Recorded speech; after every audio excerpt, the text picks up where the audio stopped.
Alors pendant très longtemps, le WRS n'était pas très performant. On avait quelque chose qui était basé sur Chrome 41. Alors pour ceux qui servent les versions de Chrome, c'était quand même une version antédiluvienne de Chrome, hein, ça nous faisait remonter à 2010.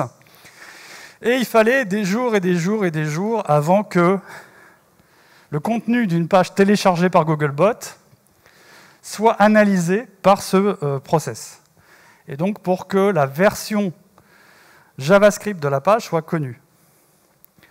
Donc c'était loin d'être idéal.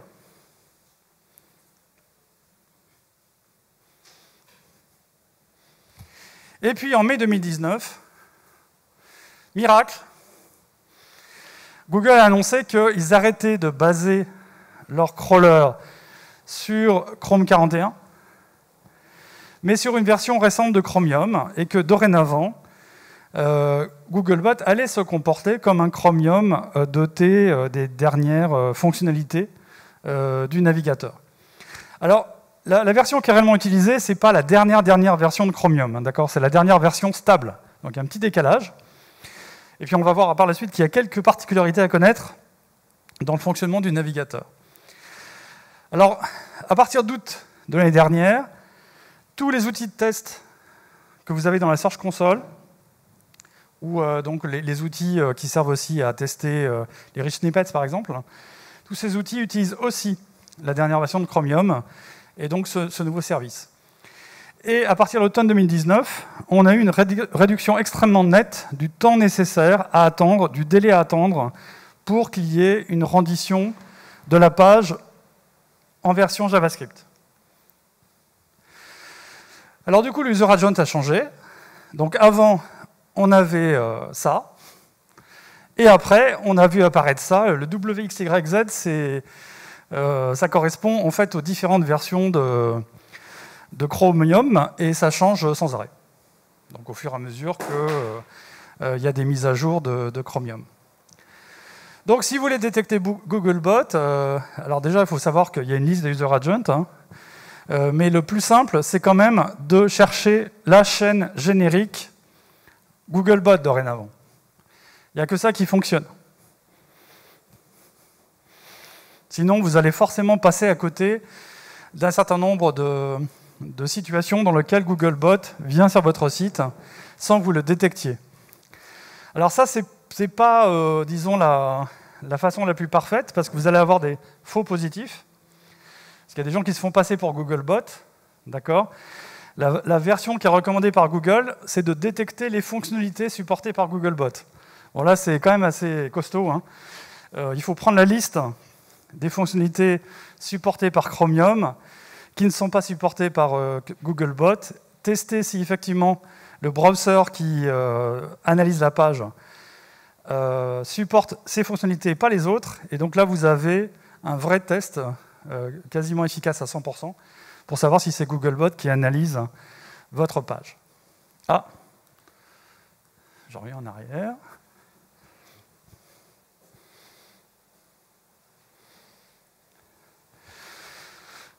Alors pour information, il n'y a pas que Google qui utilise Chromium, il y a aussi Bingbot.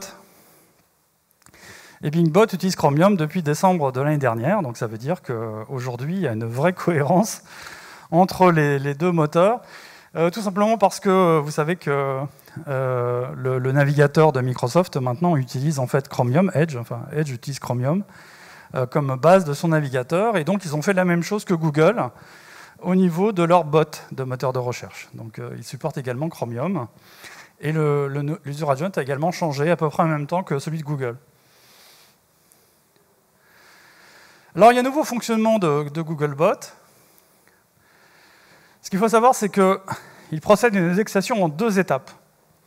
Donc ça, c'est fondamental. Donc, dans une première étape, le bot se comporte de manière traditionnelle, c'est-à-dire qu'il va télécharger le code HTML et c'est tout. La page est stockée dans un repository, et ensuite, dans un deuxième temps, elle va passer entre les mains du processus WRS et ça va effectuer la rendition.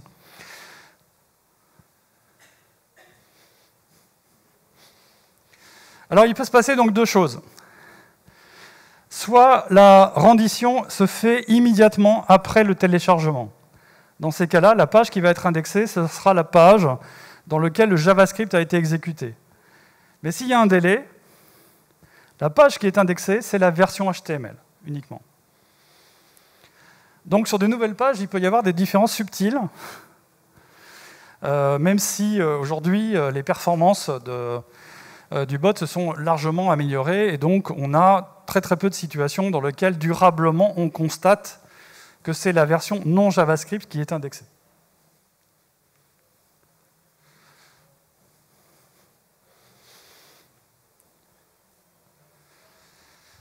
Alors attention, lorsque vous regardez dans les logs pour savoir si votre page a été interrogée par Googlebot, la seule chose que vous voyez, c'est le passage du bot traditionnel. Donc vous ne savez pas à quel moment le WRS est intervenu, et vous ne savez pas à quel moment non plus la page a été indexée. Enfin si, vous voyez à quel moment elle apparaît, mais vous ne savez pas à quel moment ce processus d'indexation s'est déroulé.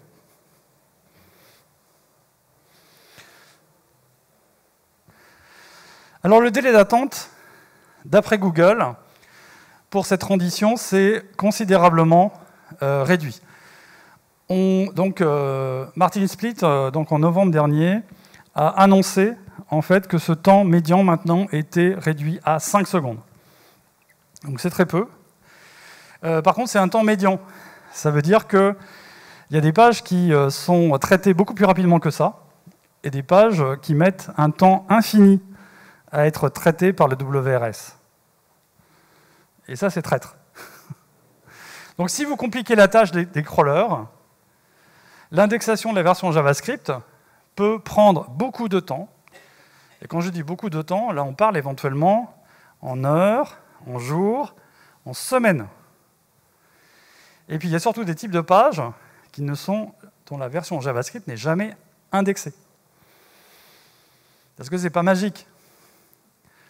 Donc il y a des tas de situations dans lesquelles le WRS sera incapable de rendre la page correctement. On va voir pourquoi après. Alors quelles sont les limitations de Googlebot? Alors contrairement à votre navigateur, lui, il respecte le robots.txt. Alors je précise d'ailleurs, contrairement à une légende, un mythe SEO largement répandu, que oui, Google respecte le robots.txt. Quand on sait exactement quel bot respecte ou ne respecte pas le robots.txt, et qu'est-ce qui fait qu'on détecte si effectivement le robots.txt est respecté ou pas, on s'aperçoit que c'est toujours vrai. Donc voilà, justement, le problème, c'est que Googlebot, du coup, ne voit pas forcément exactement la même version qu'un utilisateur normal à cause de ça. Il ne supporte pas les règles de mise en cache HTTP. Eh oui. Donc ça veut dire que si vous avez des choses qui se passent au niveau du cache local, ça ne marche pas. Même chose pour les variables locales. Si vous avez des fonctionnalités donc ça arrive sur les applications, qui utilisent des variables stockées localement pour personnaliser une page, ça ne se passera jamais pour Googlebot. Donc là, vous aurez des différences. C'est vrai aussi pour les sessions. D'accord ? Les fonctionnements en session, Googlebot s'en fiche royalement. Il simule l'existence d'une session, mais il ne va pas reprendre une session là où il s'est arrêté avant. Chaque page est vraiment téléchargée individuellement. Et surtout, pour des raisons de performance, il n'est pas patient du tout. Donc dès que vous avez une ressource sur votre page qui se télécharge lentement ou s'exécute lentement, vous avez toutes les chances que le bot s'arrête de télécharger cette ressource-là bien avant qu'un utilisateur se soit lassé.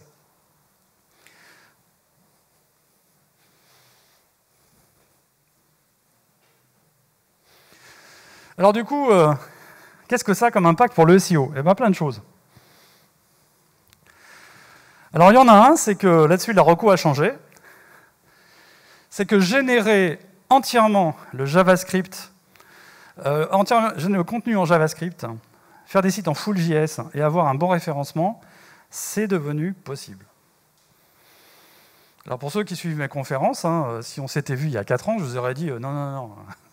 Voilà, mais le contexte a changé. Donc maintenant on peut avoir un site en full JS qui est absolument entièrement crawlé rapidement, crawlé parfaitement. Par contre, il faut avoir un site parfait. Si votre site est lent, il est mal codé, il est mal architecturé, alors le référencement va être dégradé, quoi qu'il arrive. Mais sinon, évidemment, ça peut très très bien passer. Et alors si vous faites les sites à l'ancienne, en server-side rendering, c'est-à-dire si le HTML, le contenu est entièrement généré côté serveur, dans ces cas-là, il n'y a évidemment pas de problème. Ça continue à marcher.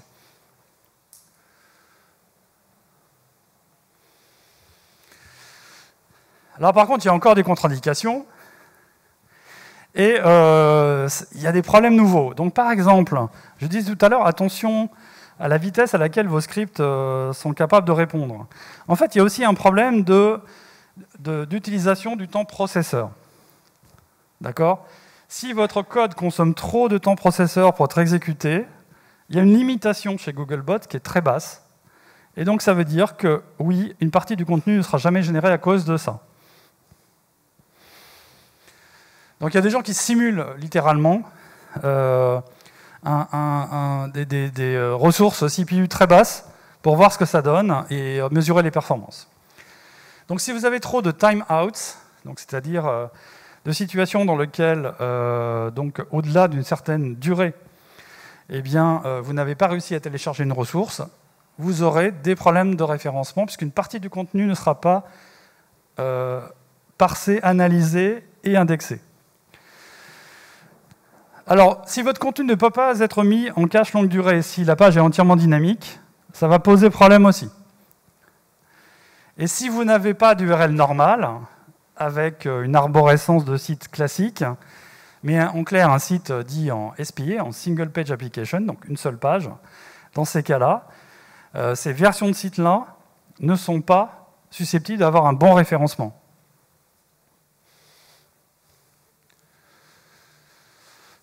Donc typiquement, pour les URL en fragments avec un H à la fin, on oublie.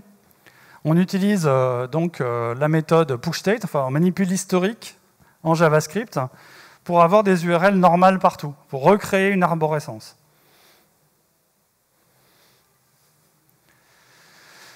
Donc pas de site en SPA, donc en Single Page Application. Donc il faut avoir une vraie arborescence toujours si vous générez le site intégralement en JavaScript. Il faut qu'on ait toujours l'association entre un contenu et une URL unique, avec une relation univoque. Si vous avez une URL qui appelle 25 contenus différents, évidemment, ça va compliquer le travail du bot et de l'indexeur. Donc, ça veut dire qu'il faut simuler une arborescence web, même si on fait ça entièrement en Full.js, entièrement en JavaScript. Alors la ROCO aussi évolue en matière d'utilisation des frameworks JavaScript, d'accord. Donc aujourd'hui, ce qu'on préconise, c'est soit de l'hybrid rendering. Alors l'hybrid rendering, ça consiste à dire le HTML, le code de la page, j'en génère une partie côté serveur, tout ce qui est stratégique, notamment les balises SEO. Et puis il y a des choses après que je peux générer côté client pour des raisons de performance, pour être capable de mettre en place des personnalisations, des choses comme ça. Donc ça, c'est parfait. Autre solution, c'est ce qu'on appelle l'hydration. Alors ça, c'est plus rigolo. Donc là, on prend un code qui tourne côté serveur et qui va générer une version de la page côté serveur, même si c'est fait en JavaScript, ça va générer du HTML côté serveur. Et cette version, elle va être mise en cache. OK. Bon, donc ça veut dire que le site, bien que fabriqué en JavaScript, fonctionne comme un site traditionnel. Maintenant, il y a un inconvénient, c'est que la page qui est mise en cache, elle est statique. Elle est figée sous la forme dans laquelle elle a été générée la première fois. Maintenant, si vous voulez rafraîchir la page, comment est-ce qu'on fait ? En fait, on reprend le même code, à peu de choses près, côté client, et on va appeler les API pour rafraîchir les données côté client. C'est ce qu'on appelle l'hydration. Voilà. Donc ces deux approches-là sont les approches qu'on recommande aujourd'hui aux développeurs pour avoir des sites faits entièrement en JS et parfaitement référençables. Alors il y avait une reco de Google qui était le dynamic rendering. Eh ben ça ne sert plus à rien.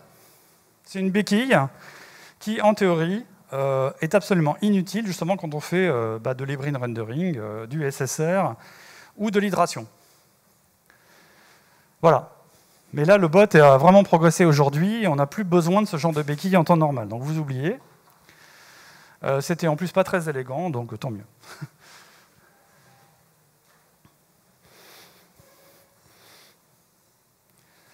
Alors, un avertissement. Maintenant que le bot exécute le JavaScript, et qu'en plus, le bot fait plus que ça, hein, il s'amuse à cliquer sur des zones cliquables. L'obfuscation des liens, il faut s'en méfier. Avant, c'était simple, on pouvait prédire que si le lien était codé en JavaScript, il y avait toutes les chances qu'il soit ignoré par l'ancien bot. Aujourd'hui, non, il y a plein de techniques d'obfuscation qui ne marchent plus, parce que le bot va considérer que c'est un lien cliquable, va cliquer dessus, et va aller se téléporter sur la nouvelle page. Donc toutes les approches d'obfuscation demandent maintenant d'être testées rigoureusement avant de les utiliser pour être certain que ça fonctionne. Avec aucune certitude, parce que le bot il évolue sans arrêt, que même si ça marche pour vous, parce que là, ce qui se passe en ce moment, c'est que les scripts d'obfuscation, suivant le contexte, ils vont marcher pour un site, puis sur un autre template, ils ne marcheront plus. En fait, Google va trouver le lien. Mais qu'est-ce qui vous dit que dans 3 mois, 4 mois, 5 mois, votre script continuera à marcher? Il faut retester régulièrement. Donc c'est beaucoup de boulot pour un gain qui n'est pas forcément très important. Donc je vous recommande de songer à d'autres solutions. Alors les recommandations sur les contenus masqués ont changé. Donc maintenant, Googlebot crawl la version mobile en premier, en priorité, et en exécutant le JavaScript. D'accord? Donc avant, on disait, en version desktop, si le contenu est caché en accordéon ou dans une tabulation, eh bien, on aura un contenu qui va avoir un poids moindre qu'un contenu qui sera apparent par défaut. Ce n'est plus le cas. Donc en mobile first, si vous êtes sur une page que Googlebot peut crawler en version mobile, eh bien, quelle que soit la méthode utilisée pour masquer du contenu, à partir du moment où c'est dans du HTML, le contenu aura le même poids que le reste de la page. C'est important à savoir. Donc voilà, c'est clair que vous pouvez vous lâcher hein, là-dessus, il n'y a plus de problème. Alors par contre aussi, avant tout ce qui était contenu, genre les commentaires, les avis, etc., qui venaient d'API externes, qui venaient d'iFrame et qui venaient de tout ça. C'était en général totalement ignoré par le moteur. Là. Et des fois, c'était embêtant parce qu'on voulait que ces commentaires soient indexés. Il y a des fois, comme c'était des commentaires faits par l'utilisateur qui étaient bourrés de fautes d'orthographe et d'insultes, on n'avait pas forcément envie que ça soit indexé. Bon, ok. Simplement, maintenant que Googlebot sait exécuter le JavaScript, beaucoup de scripts tiers ont un contenu qui est totalement indexable par Googlebot. Et donc là, méfiez-vous, parce que si effectivement ce n'est pas bien modéré, ça peut plomber votre référencement. Et ça, ce n'était pas le cas il y a 3 ans.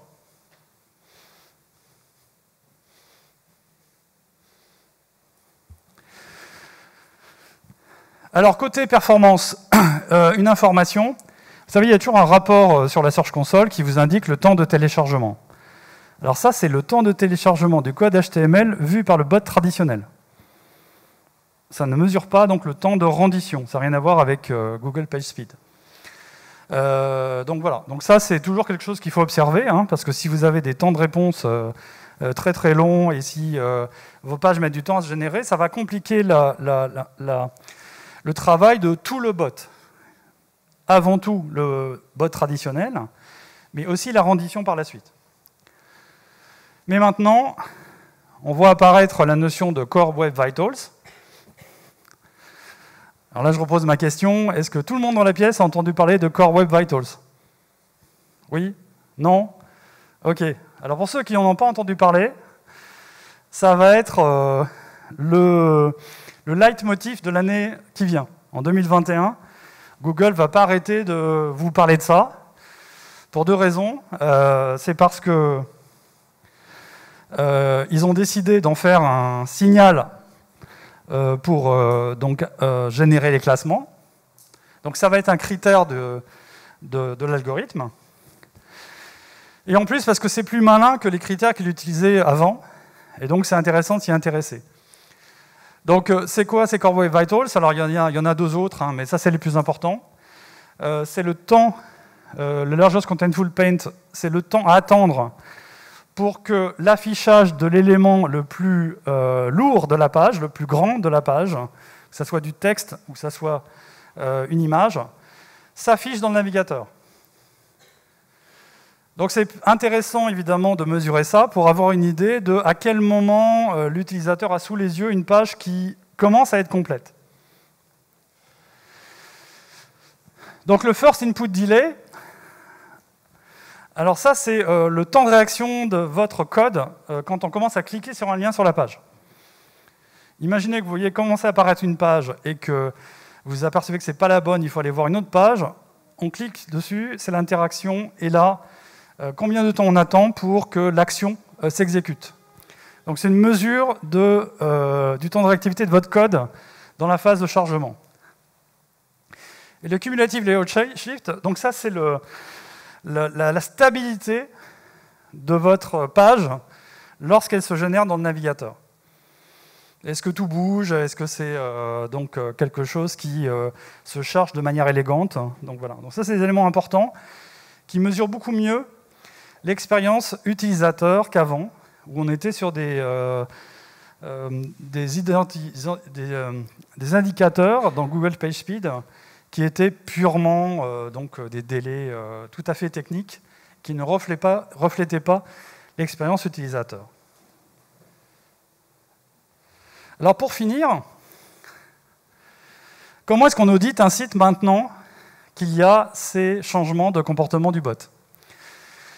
Eh bien, c'est hyper important de savoir s'il y a des différences entre la version que voit le bot traditionnel et la version du code qui est générée ensuite en JavaScript. Et pour ça, il faut faire deux crawls. Donc typiquement avec Screaming Frog, on va en paramétrer un crawl en mode normal, donc avec le téléchargement du HTML, et on va s'intéresser à qu'est-ce que ça charge. Quel est le contenu que ça charge, quelle est la liste des liens que l'on a dans cette version. Ensuite, on fait une simulation avec le JavaScript activé, donc là aussi c'est fait avec Chromium aujourd'hui. Et donc si ça match, ça veut dire que c'est bon. Et s'il y a des différences dans la liste des URL, il faut qu'on vérifie si c'est voulu ou pas. Des fois, c'est pas voulu du tout. Donc notamment en JavaScript, le bot peut récupérer des tas d'URL cassés qui vont pas être très bonnes pour votre référencement. Donc voilà, donc c'est important de savoir tester ça pour avoir le maximum d'informations sur la version qui est crawlée et indexée avec le WRS. Alors ça, c'est pour faire des tests sur l'ensemble du site rapidement. Après, vous avez peut-être envie de tester template par template des URL. Donc là, ça se fait facilement avec la Google Search Console. Donc, on utilise l'inspecteur d'URL, d'accord, et l'inspecteur d'URL va vous donner la version HTML, le screenshot, et donc vous allez tout de suite savoir si la version qui est vue par le bot, et donc le bot version WRS, Evergreen, est-ce que cette version-là contient tout le contenu dont vous avez besoin? Et si ce n'est pas le cas, ça veut dire qu'il y a des choses à corriger. Donc c'est là qu'on détecte tout simplement qu'il y a éventuellement des ressources qui sont bloquées par leur bots.txt qui ne devraient pas l'être.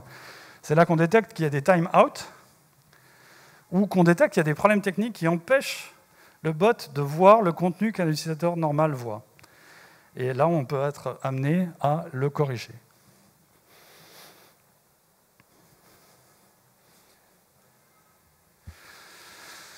Donc, conclusion, avec Googlebot Evergreen, aujourd'hui, on peut considérer que, sauf si vous avez créé des conditions comme cacher des ressources avec le robots.txt, que Googlebot Evergreen voit la même chose qu'un internaute sur vos pages.